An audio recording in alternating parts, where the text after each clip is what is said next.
মাননীয় শিক্ষামন্ত্রী, আপনারা তো শিক্ষা দেওয়ার কিছু নাই। আমার বিশ্বাস যে আপনি জানেন মাননীয় শিক্ষামন্ত্রী, যে কোনো ভদ্রলোক যদি আওয়ামী লীগ করে আর সে যদি দুর্নীতির সাথে জড়াই যায়, আমি যদি নিশ্চিত ভাবে বুঝি সে মানুষের ক্ষতি করতেছে, সে দেশের ক্ষতি করতেছে। এই প্রথম সংসদের মধ্যে কোন সংসদ সদস্য এইভাবে সত্যি ঘটনাগুলো তুলে ধরছে সকলের মাঝে। আপনারা পুরো ভিডিওটা দেখবেন আর ভিডিওটা শেয়ার করবেন।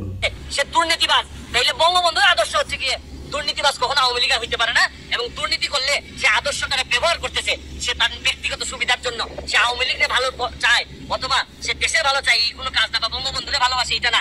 এই সেলিম খান আপনিও তো জানেন সে আগে জাতীয় পার্টি করতো, জাতীয় পার্টি থেকে আইসা এখন আওয়ামী লীগের নাম দাঁড়িয়ে হয়েছে। আর আপনি আওয়ামী লীগে করে এই কারণে আপনি বলে দিলেন আপনার কনস্টিটিউয়েন্সিতে আপনি 15টা ডিও লেটার দিলেন। আমার আর কোনো কিছু বলার নাই মাননীয় শিক্ষামন্ত্রী, আপনি সেলিম রে দরকার হলে আনারকলি দিয়ে দেন, তারপর চাঁদপুরটা দিয়ে দিয়েন না, কারণ চাঁদপুরের মানুষও তো এখানে বেঁচে থাকতে হবে। যদি এই রিপোর্ট অনুযায়ী দেখলাম যে এইভাবে বালু তোলার কারণে 3 থেকে 4 জায়গা যে শহর রক্ষা বা চাঁদপুর এটা দেবে গেছে, তারপরও শহরটাকে ধ্বংস করতে দিবেন, এক সেলিম খানের কাছে সব দিয়ে দিবেন। প্রশ্নটা একেবারেই অবান্তর।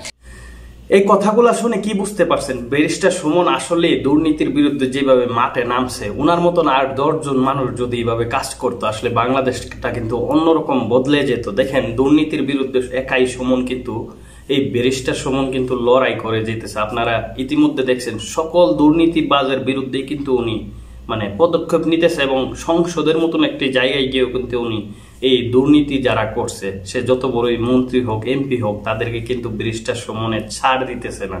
সকলকেই কিন্তু এই দুর্নীতির বিরুদ্ধে উনি কথা বলতেছে, দুর্নীতির বিরুদ্ধে যারা আসলে দুর্নীতি করছে তাদের বিরুদ্ধে ব্যবস্থা নিতেছে। তো আপনারা অনেক শীঘ্রই দেখতে পারবেন এই ব্যারিস্টার সুমনের মাধ্যমে বাংলাদেশে অনেক কিছু পরিবর্তন হবে। বিশেষ করে যারা দুর্নীতি করে তাদের অবস্থাটা কোথায় গিয়ে দাঁড়ায়, তাদেরকে কিভাবে প্রকাশ করবে জনগণের সামনে এই ব্যারিস্টার সুমন। তো সকলেই কষ্ট করে ভিডিওটি শেয়ার করুন আর এই ব্যারিস্টার সুমনের পাশে থাকবেন। ওনার এই প্রতিবাদগুলো আসলে কিরকম লাগে সেটা কমেন্ট বক্সে কমেন্ট করবেন। আশা করি আমার মতন সকলেই ওনার এই প্রতিবাদগুলোকে ভালোবাসবেন এবং সেই সাথে ভিডিওটা শেয়ার করবেন, ওনাকে সাপোর্ট করবেন।